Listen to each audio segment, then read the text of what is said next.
Natalie Roberts, disappointingly enough for me, is not associated with the World Wrestling Foundation. It's actually wildlife instead. However, she's coming up to talk to us about what it's like to execute these types of projects, and she's going to do this with Ruth Hessey, so conversational style. Please give them both a round of applause and welcome them up on stage. Natalie,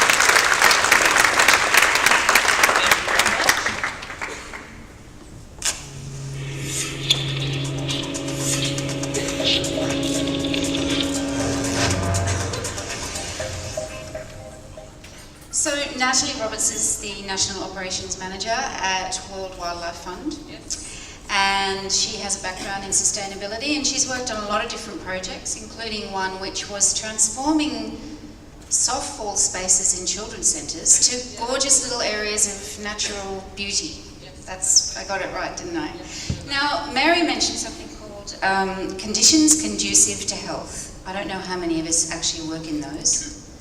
I don't.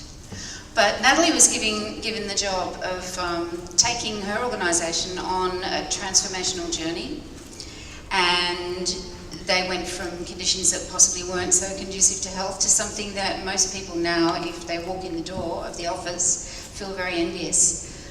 Now, your organisation has 10 One Planet living principles that helps you make decisions, and I've got them here. There really are 10 of them, and they're things like zero waste, zero carbon, sustainable transport.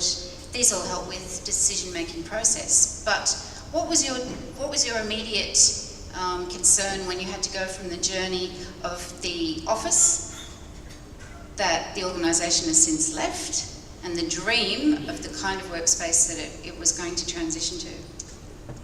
I guess I didn't really envision the dream that it was going to transform into. I guess with WWF, we have the 10 living planet principles, as you mentioned there. It's interesting because the start of the case was that we needed to balance cost, culture, and sustainability. So these were our three overarching kind of guiding principles, if you like. So when you look at cost for a charity, making the transition into a new space, we had to balance these considerations with the want and the drive from the staff internally that they wanted a sustainable workplace, and we couldn't afford a one Blythe Street, or we couldn't afford, to be in a 6-star rated building somewhere in the middle of the CBD with amazing views. It was kind of, we had to look at what was available, and there was about 60 options available at that time, and I kind of traipsed around through all these properties looking at all these options. And that's a lot. Yeah, it was a lot. Overwhelming. And, we were kind of sitting in this space in Sydney, and it was an office, but it was very underutilised, and so we had to kind of grasp what were our priorities, and cost was, very, very high up there. We didn't have a lot of budget. We wanted to stay paying the same rent per square metre that what we were doing in the current space. So looking at that and going, right, well, what can we afford? And we ended up in this 100-year-old building just 2 streets away, which is, it's actually quite fortunate for us that we've ended up there. But in the beginning, it was level 1. It was kind of this brick facade, and, is this actually where we want to be?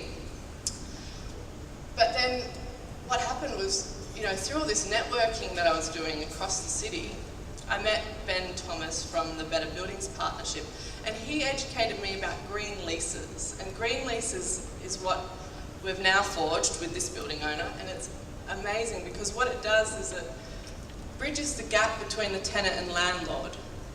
So there's always this gap between the tenant and the landlord, and you're always doing stuff and the landlord's always doing stuff. But what a green lease does is it immobilises you to work with the landlord and say, hey, look, we're really interested in the energy, we're really interested in the water, we're really interested in the way you're doing your waste, we're really interested in the culture of this building, and we want to be a part of that. And we have a whole bunch of experts who are environmental scientists, who are, this, that and the other. I have a sustainability background. We can help you as a tenant.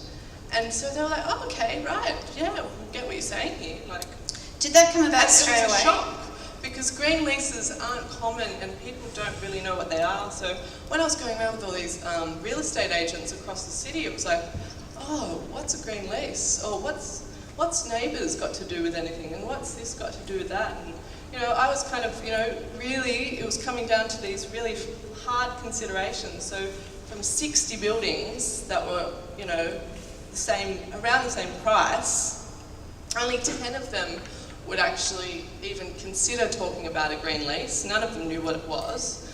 But then it was 3 or 4 of them that were like, oh, okay, yeah, we can come around to that idea. And then it was between 2. And both of those 2 were, one was a new build that was happening in Zetland, and one was this existing building.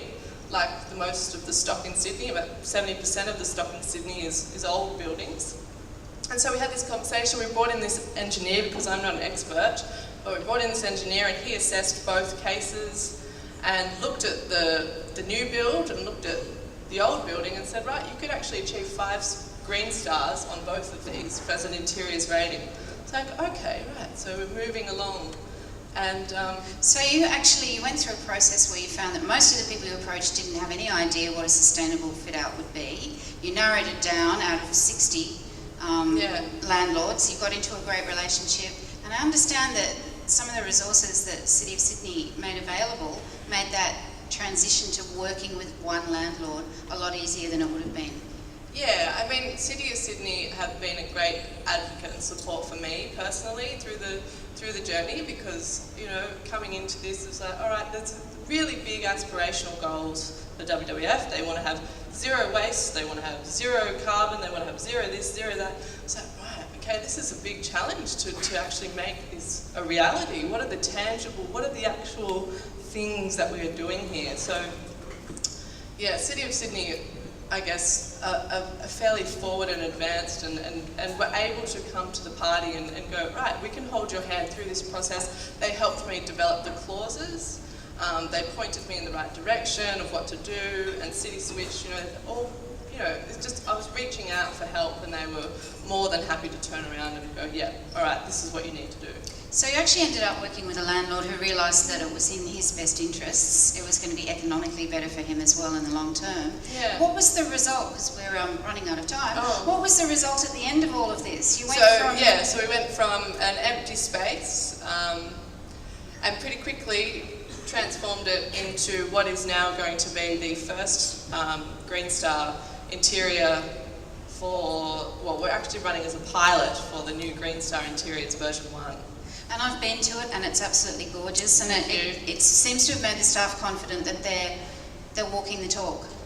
Yeah, it's actually, and I'm a big advocate for biophilic design, and I know Mary did touch on biomimicry, but biophilic design is something that I've kind of coined through this whole process, is that connecting people with nature is something that sustainability is about, I guess, is what we're trying to do, but we're constantly trying to reduce our footprint, but what I think we need to be doing is actually connecting people with nature. And it's the same way that you sit on a train next to a window, or you sit in a hotel and you want a room with a view. It's our innate qualities as humans to want to be close to nature, and that's what I've tried to achieve in this fit out. And using natural materials, organic colour schemes, all of that, having opening windows is a really integrated part. And why the staff, you can talk to anyone in this organisation and they love it. They actually really feel connected to their office. And that's quite bizarre.